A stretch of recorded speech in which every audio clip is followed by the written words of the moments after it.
Alicia Daniels. My topic is Sean Forbes. He's a deaf rapper and entrepreneur, and he really wants to make music more accessible to deaf and hard of hearing people.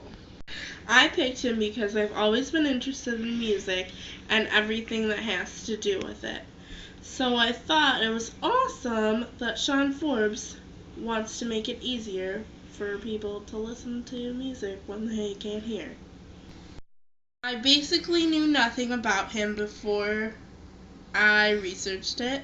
I knew that he was deaf and that he was a rapper. I learned that he doesn't only rap, but he also makes videos with ASL so that deaf and hard of hearing people can know the words as they go along with the beat.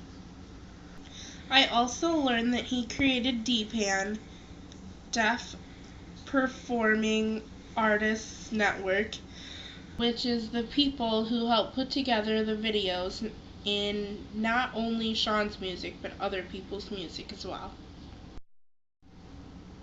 I thought the video that I'm about to show explained everything about Sean's life and everything with DPAN very well. So, without any further ado, here is Sean Forbes at a TED event.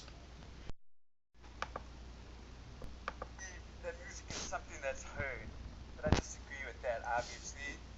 I believe that music is something that is felt. It's something that hits your soul. Especially if you're a deaf person, you like to crank up the subwoofer.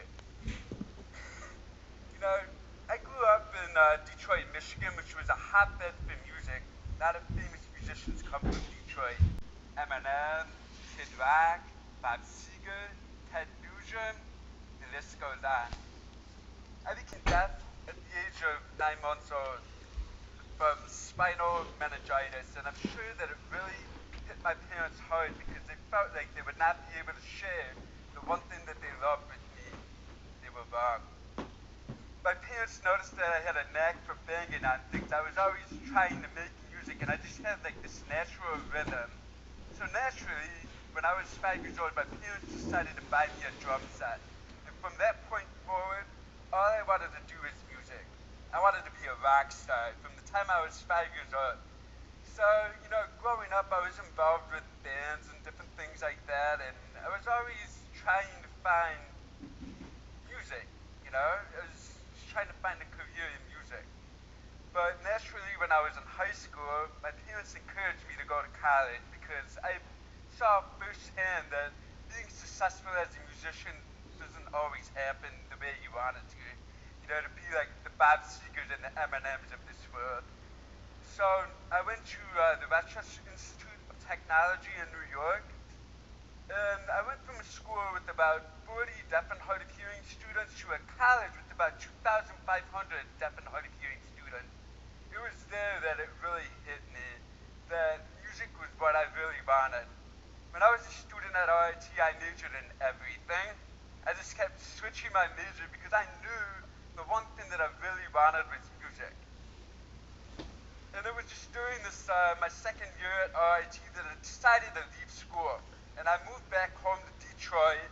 And it was just during that time that I was just trying to look for a job. But I couldn't find anything. I didn't have a degree or anything. So it was during this time that I left school that I went to the Detroit Music Awards. And the Detroit Music Awards are where all of the musicians from Michigan come together and they give awards. My dad has won over 28 music awards there. So it was during this time that I was there that my dad comes over, and my dad's always excited to introduce me to people. So he comes over and he's like, "You gotta meet somebody, come over here." So we go over to this table, and I meet this guy that has a deaf brother-in-law. Now this deaf person, and it is any person in the world, it's one person that it takes to make a connection. And this guy was Eminem's publisher, and he owned the recording studios where Eminem worked at. So we're developing a relationship, and he gives me his email address, and he says, "If you want free tickets to an Eminem concert, please contact me." I emailed him all the time. I knew that this was my man. I was emailing him about everything. But, you know, I decided to go back to school because obviously education is important, and I went back to school, and it was during this time that I loved signing songs to girls. So I decided around this time to make a videotape of myself signing one of Eminem's songs. And we made the videotape a really nice presentation, and I called Joel Martin up, who had given me his email address. And I call him up and I'm like, Joel, I have something I want to show you. And he's like, okay. So I go to the studio and I walk into this room and there's Eminem sitting right there. I'm break from recording. I'm like, wow, I have a cool audience to show my video to.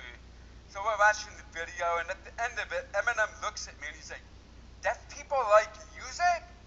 He's like, but from that point forward, Joel decided to hire me to work at his studio and come up with the concept. And the concept that we came up with was DPEN. The Deaf Professional Arts Network is a non-profit that we aim on making music and music culture accessible to deaf and hard of hearing people. And the first video that we created, we flew in people from all over the United States to participate in this video, Waiting on the World to Change by John Mayer.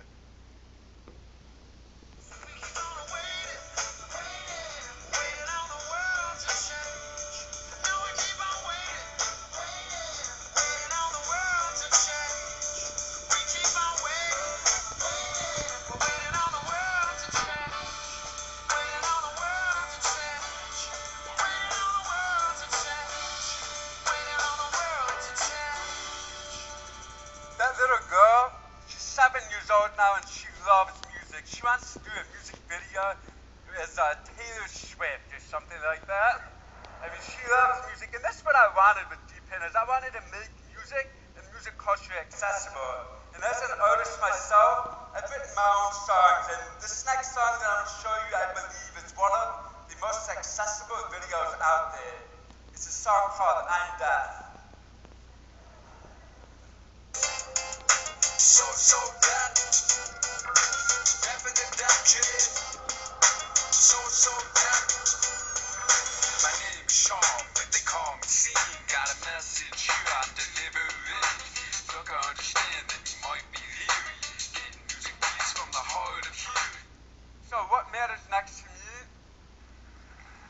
is I want to make music accessible for deaf and hard of hearing audiences, and that's my goal. That will always continue to be my goal.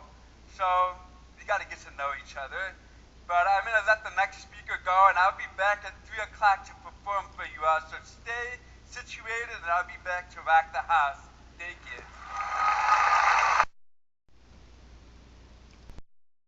Well, that was my presentation. Thank you.